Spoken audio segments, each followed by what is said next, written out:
الرب يسوع من منظور القرآن. تحيات السلام من السيد المسيح عيسى المسيح تبارك فينا جميعا. Tuhan Yesus dalam perspektif Al-Quran. Salam damai sejahtera dari Tuhan Yesus Kristus yang adalah Isa Al-Masih memberkati kita sekalian.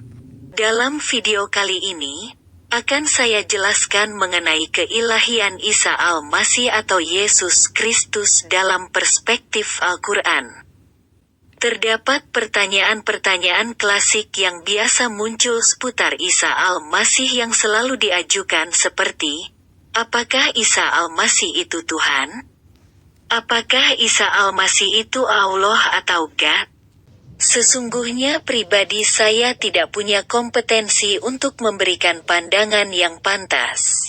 Namun demikian, insya Allah saya akan mencoba dengan memohon bimbingan dan petunjuk Allah Subhanahu wa Ta'ala untuk memberi saya hidayah dan petunjuk agar dapat saya menerangkan tentang Tuhan Yesus dalam perspektif Al-Quran. Semuanya dimulai daripada Allah dan kitab-kitab Allah, sebab hanya Allah saja dan kitab-kitabnya yang memberi pandangan benar dan sempurna serta banyak manfaatnya bagi umat manusia. Lagi pula tidak seorang pun daripada umat manusia, para nabi dan malaikat-malaikat Allah yang tahu pasti tentang ilmu Allah, namun Allah Subhanahu wa Ta'ala menyempurnakan manusia dengan ilmu atas segala sesuatu dan daripada apa yang ada dalam kandungan Al-Quran atau At-Taurat, Az-Zabur dan Al-Injil. Keberadaan Isa Al-Masih dalam perspektif Al-Quran. Kedudukan Isa Al-Masih sebagai salah seorang dari para nabi-nabi yang telah diutus Allah Subhanahu wa Ta'ala, tetapi juga sebagai yang unik atau yang dilebihkan Allah dari para nabi-nabi lainnya. Di dalam Al-Quran, hadits, atau sunnah Rasulullah dan kitab para ulama, Isa Al-Masih tidak disebut sebagai Tuhan Yesus, tetapi lazimnya disebut dengan Nabi Isa alaihissalam atau Isa Al-Masih atau Al-Masih Isa putra Maryam. Ada 3 julukan kepada Isa Al-Masih yang lazim disebut secara bersamaan dengan nama seperti Nabi, yang berarti penyambung lisan dan kalimah Allah wa Ta'ala. Al-Masih, yang berarti juru penyelamat atau juru selamat dunia. Gelaran S atau alaihi salam yang berarti salam dan hormat atas keagungan. Semua istilah dan julukan tersebut di atas mengandungi makna sanjungan yang agung, mulia dan unik. Isa Al-Masih unik. Catatan dalam Al-Quran mengenai keunikan Isa Al-Masih yang cukup mencolok di antaranya adalah sebagai berikut. Tercatat dalam Al-Quran surah Maryam, ayat 21. Allah Subhanahu wa Ta'ala berfirman, Qala kadzalika qala rabbuki huwa 'alayya hayyinun wa linaj'alahu ayatan lin-nas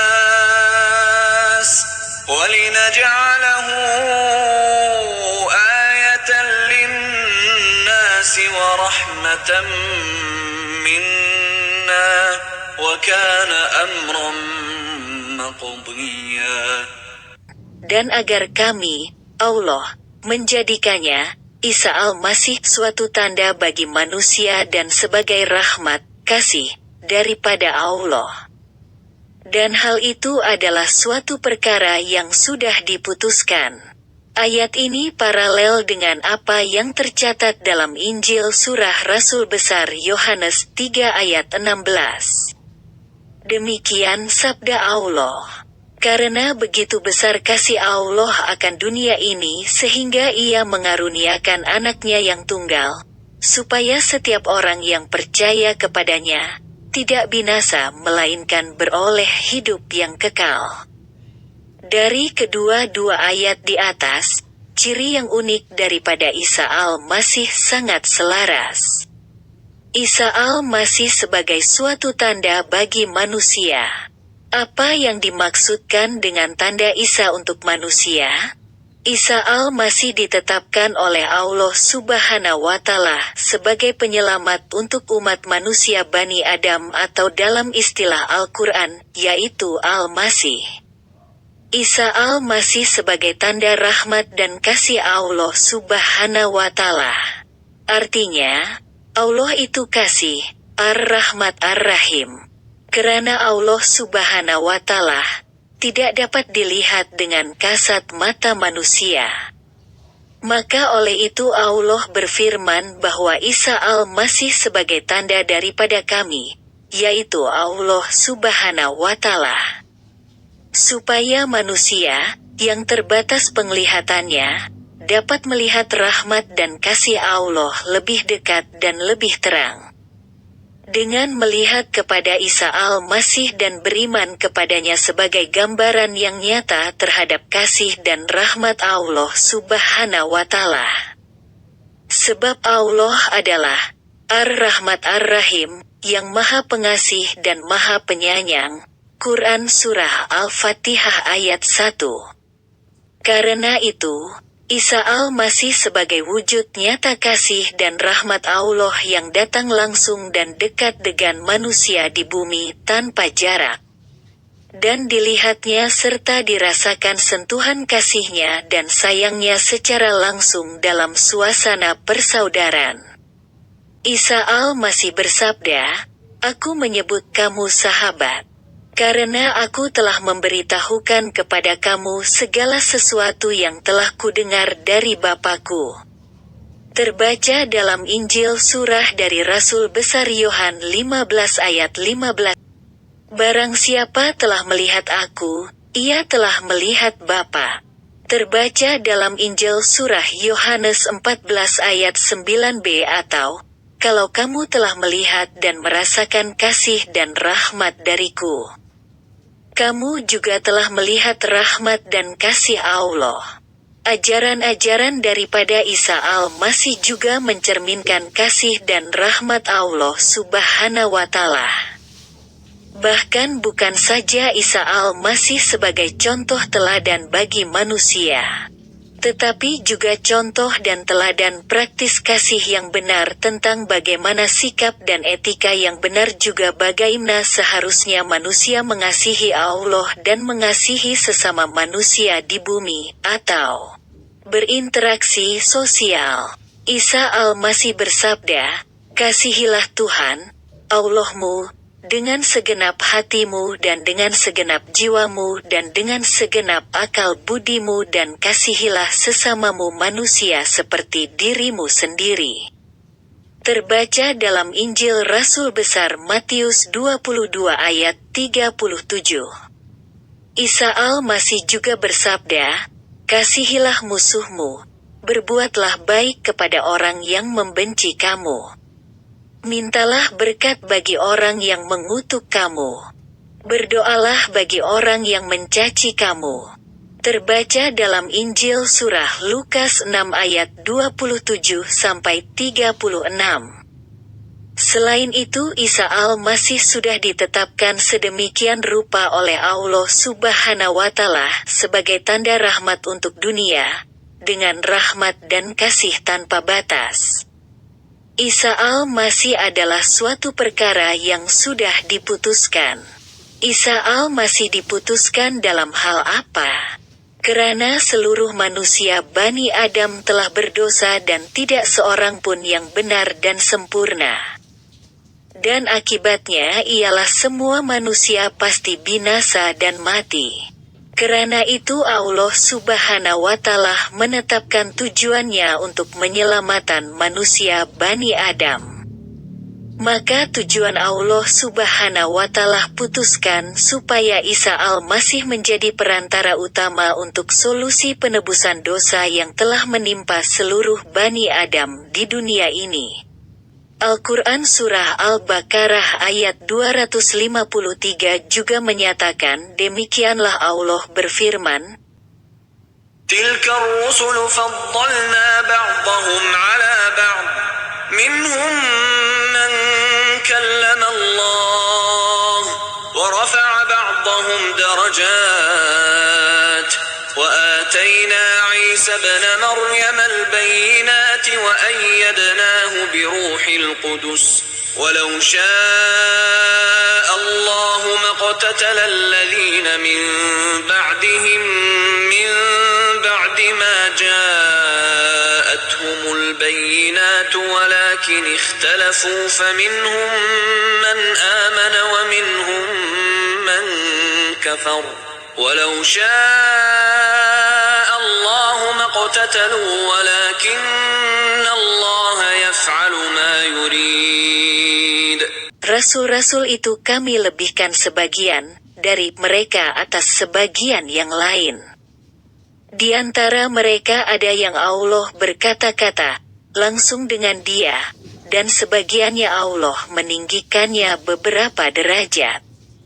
Dan kami berikan kepada Isa putra Maryam beberapa mukjizat serta kami perkuat dia dengan Rohul Kudus. Ciri-ciri yang unik mengenai Isa al-Masih adalah berikut. Isa al-Masih contoh terdepan.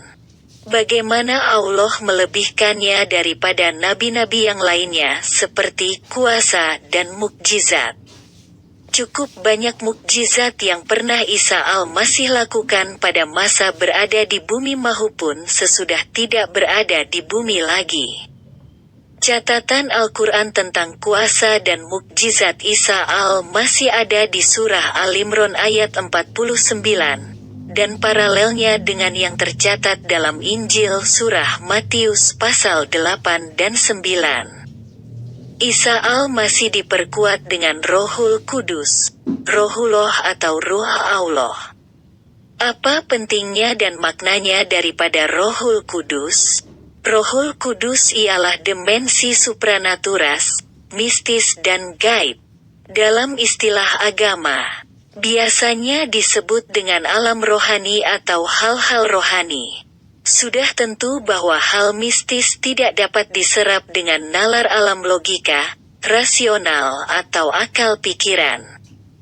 Dan Isa al-Masih diperkuat dengan Rohul Kudus mengandung makna, Isa al-Masih hanya dapat dipahami daripada nalar alam rohani. Dalam bahasa meditasi, biasanya disebut dengan tasawuf atau menghayati dengan hati dan batin yang khusyuk dan mendalam, sebab kolbun mukmin baitullah yang maknanya ialah hati orang beriman ialah rumah Tuhan. Karena itu, Isa al-Masih hanya dapat dipahami dari perspektif tasawuf kolbuniyah atau hati yang khusyuk sunyi dan tenang.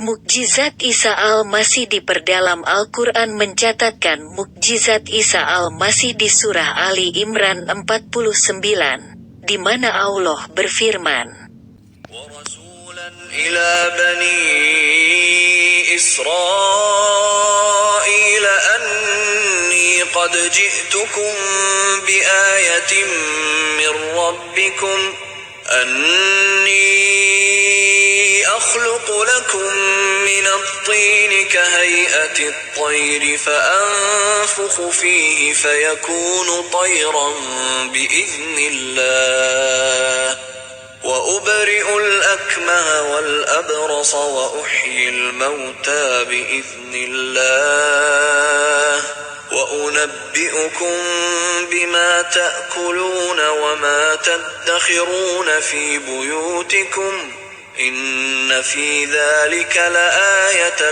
لَكُمْ إِن كُنتُم مُّؤْمِنِينَ. Sesungguhnya aku, Isa, telah datang kepadamu dengan membawa suatu tanda, mukjizat. Membuat burung dari tanah kemudian meniupkan nafas kepadanya, kemudian burung itu menjadi hidup. Ada paralelnya dengan catatan dalam Taurat Musa bahwa Allah membentuk manusia dari tanah kemudian meniupkan nafas padanya lalu hidup. Taurat Surah Kejadian 2 ayat 7 dan seterusnya. Menandakan Isa al-Masih telah ditetapkan Allah subhanahu wa ta'ala sebagai penyembuh menyembuhkan seorang yang buta sejak lahirnya, Injil Surah Yohanes 9 ayat 6. Menyembuhkan orang yang berpenyakit sopak atau kusta.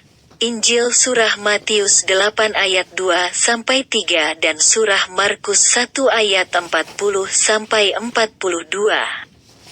Menandakan juga bahwa Isa Al-Masih telah ditetapkan Allah Subhanahu wa Ta'ala berkuasa untuk membangkitkan manusia yang telah mati, sebab Isa Al-Masih ialah kebangkitan dan hidup. Termaktub di Injil Surah Lukas 7 ayat 11-17 dan Lukas 8 ayat 49-56. Termaktub di Injil Surah Yohanes 11 ayat 38-44. Kuasa dan mukjizat Isa Al-Masih yang ditunjukkannya itu sebagai ketetapan mutlak daripada Allah Subhanahu wa Ta'ala. Dan bahwasanya Isa Al-Masih berdaulat serta melekat kuat dengan Allah Subhanahu wa Ta'ala, sehingga tak ada lagi 2 atau 3 pribadi yang berbeda melainkan Esa dan satu. Sebab Tuhan itu Esa. Qul huwallahu ahad. Al-Quran Surah Al-Ikhlas ayat 1. Untuk lebih jelas mengenai keunikan Isa Al-Masih yang melekat kuat, bahkan hampir tidak dapat dibedakan mana kuasa dan mukjizat Isa dengan mukjizat Allah.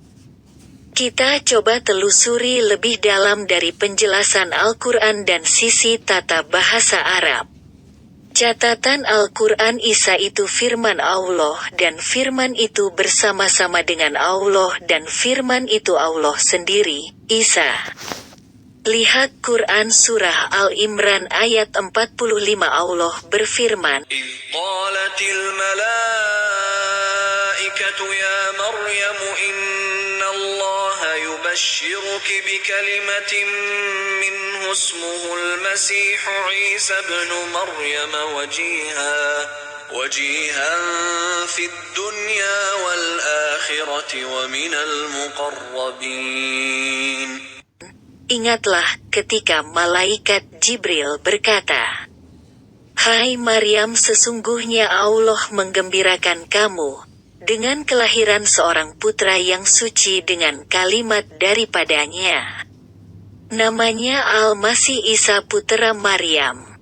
Seorang terkemuka di dunia dan akhirat wa minal muqarrabin, dan Isa ialah satu dengan Allah.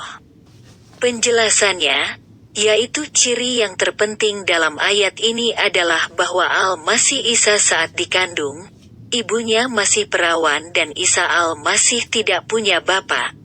Demikianlah Allah menghendaki, jika bagi manusia tidak mungkin maka bagi Allah tidak ada yang tidak mungkin. Dia hanya berfirman, jadi maka jadilah, kun fayakun. Atau dengan makna yang lain, firman itu ialah Allah sendiri dan firman bersama-sama dengan Allah.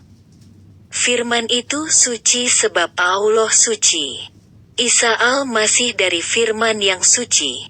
Maka Isa Al-Masih ialah anak yang suci. Ilmu bahasa Arab pastikan Isa Al-Masih ialah BIKALIMATIMINHUISMUHU. Penjelasan dalam gramatika bahasa Arab tentang bunyi kalimat pada ayat ini dapat diuraikan sebagai berikut. Kata BI, yang berarti dengan kata kalimati, yang berarti firman, atau perkataan, atau ucapan. Kata min, yang berarti daripada. Kata hau, yang berasal dari akar kata ha atau hu atau hua dan mengandung arti dia, atau dewa, atau Allah, atau Tuhan. Kata ismu, yang berarti nama. Kata hau, yang berarti dia, dewa, Allah, atau Tuhan. Hu, berbentuk kata orang pertama tunggal, yang digunakan untuk menyebut makhluk yang derajat dan kedudukannya tinggi, agung dan mulia. Misalnya, dewa, Allah, Tuhan dan yang sejenisnya. Sedangkan perkataan ka, berbentuk kata orang pertama tunggal, yang ditujukan pada makhluk biasa atau yang derajatnya di bawah makhluk yang agung atau yang mulia. Kita baca kembali kalimat ini, bikalimati minhu ismuhu. Kalimat tersebut kita bagi menjadi dua perkataan saja. Bikalimati minhu artinya, dengan kalimat, atau perkataan atau firman dari Hu atau Allah, dan perkataan, ismuhu artinya nama Hu. Siapa Hu ini? Kalau kata Hu, yang dimaksudkan adalah untuk menyebut Isa Al-Masih, maka kata yang betul menurut tata bahasa Arab adalah dengan memakai kata ka, yaitu ismuka, bukan dengan kata Hu atau ismuhu. Sekarang perhatikan dengan cermat bahwa kedua perkataan itu sama-sama menggunakan kata Hu bagi penunjuk orang pertama tunggal. Hu pada perkataan bikalimati minhu sudah tentu dan pasti ditujukan kepada Allah atau Tuhan. Tetapi, Hu pada perkataan ismuhu masih menyimpan pertanyaan yang unik dan misteri. Tata bahasa Arab memprioritaskan atau mengekalkan kata penunjuk orang pertama tunggal, yaitu kata ka, tetapi Al-Quran memprioritaskan dan mengekalkan kata penunjuk orang pertama tunggal, yaitu Hu. Contoh bunyi kata ismuhu dan ismuka. Bunyi kalimat dalam Al-Quran, bikalimati minhu ismuhu al-Masih Isa. Quran Surah Al-Imran ayat 45. Yang mengandung makna, dengan kalimat atau firman daripada Allah, Hu, nama Allah, Hu, Al-Masih Isa. Bandingkan dengan bunyi kalimat dengan tata bahasa Arab, bikalimati minhu ismuka Al-Masih Isa. Yang mengandung makna, dengan kalimat atau firman daripada Allah, Hu, namanya, ka, Al-Masih Isa. Pertanyaannya ialah, mana yang benar daripada kedua pandangan ini? Al-Quran atau pengertian tata bahasa Arab? Yang pasti ialah Al-Quran, firman Allah dan pasti pandangannya benar. Sedangkan pandangan tata bahasa Arab relatif karena bersumber daripada manusia yang juga relatif. Saya mencoba untuk berubah kata Hu menjadi kata ka, supaya sesuai dengan tata bahasa Arab. Tetapi akan timbul masalah yang besar, sebab akan mengganggu Al-Quran yang mengekalkan atau memprioritaskan. Bikalimati minhu ismuhu al-Masih Isa. Dengan firman daripada Allah, Hu, nama Hu, Allah, al-Masih Isa, atau dalam bahasa umum disebut Tuhan Yesus. Karena itu, cara bijak dan tepat yang diambil adalah dengan menyesuaikan diri dan mengikuti maksud dari pandangan yang ada dalam Al-Quran dan Al-Injil. Al-Quran menjelaskan bahwa Hu digunakan untuk Isa Al-Masih karena Isa Al-Masih ialah firman Allah dan firman itu Allah sendiri. Maka bunyi kalimat yang benar ialah bikalimati minhu ismuhu. Sedangkan bunyi kalimat bikalimati minhu ismuka ialah dari pandangan tata bahasa manusia dan relatif. Dengan demikian, tata bahasa Arab sebaiknya mengikuti pendapat Al-Quran. Selanjutnya, kita akan membahas daripada ayat bikalimati minhu ismuhu al-Masih Isa, yaitu, dia, Isa Al-Masih terkemuka di dunia dan di akhirat. Dan dia di dalam Allah dan Allah di dalam dia, mereka Satau dan Esa.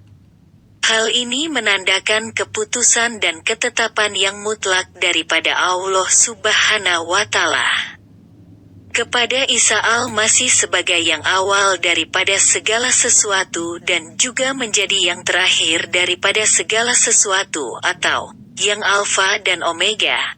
Injil Surah Wahyu 22 ayat 13. Dan daripada semuanya itu, alam dunia akan berakhir atau hari kiamat. Dan Isa Al-Masih akan datang dari arsy Allah, kerajaan Allah, menuju ke bumi pada waktunya untuk menyelamatkan dan mengadili dunia dan membawa kembali seluruh manusia Bani Adam ke dalam kerajaan Allah yang abadi. Isa al-Masih akan membunuh Dajjal al-Masih, akan mematahkan dan hancurkan kejahatan dunia, menyucikan dan tahirkan manusia yang telah kotor dan najis dan membayar lunas seluruh hutang dosa manusia. Isa al-Masih menjadi imam yang agung dan hakim yang adil dan berkuasa atas kerajaan Allah Subhanahu wa Ta'ala selamanya. Rohul Kudus diperdalam lagi, bertentangan dengan akal. Rohul Kudus bertentangan dengan rasional atau akal manusia sebab Rohul Kudus adalah ranah al-gaib dan mistis sedangkan rasional dan akal manusia menolak Rohul Kudus dan hal mistis. Rasional menolak cerita mistis Maryam yang mengandung bayi Isa al-Masih tanpa proses biologis. Rasional juga menolak firman Allah yang menjadi anak Isa al-Masih. Rasional menolak keras Isa al-Masih sebagai anak Allah, metaforis. Rasional menolak keras Isa al-Masih ialah Tuhan dan Allah. Meskipun dunia menolak, namun ada yang tidak menolak Isa al-Masih dan menerima dan beriman kepadanya tanpa keraguan. Sebagai contoh, alam surga Firdaus tidak menolak Isa al-Masih. Bahkan Isa al-Masih sedang berada di dalamnya. Selain itu, malaikat-malaikat Allah juga tidak menolak Isa al-Masih. Merekalah saksi dan pembawa berita mengenai Isa al-Masih. Nabi-nabi dan rasul-rasul Allah, mereka pun tidak menolak Isa al-Masih. Justru mereka menjunjung tinggi namanya. Mereka sangat jujur dalam memberitakan tentang Isa al-Masih. Bahkan berani bertarung nyawa dan harta untuk bersaksi tentang kebenaran dalam Isa al-Masih. Salah satu contoh, Nabi Muhammad S.A.W. Beliau rela dihina kaumnya dan bangsanya hanya untuk mempertahankan kebenaran Al-Quran yang bersaksi tentang Isa al-Masih.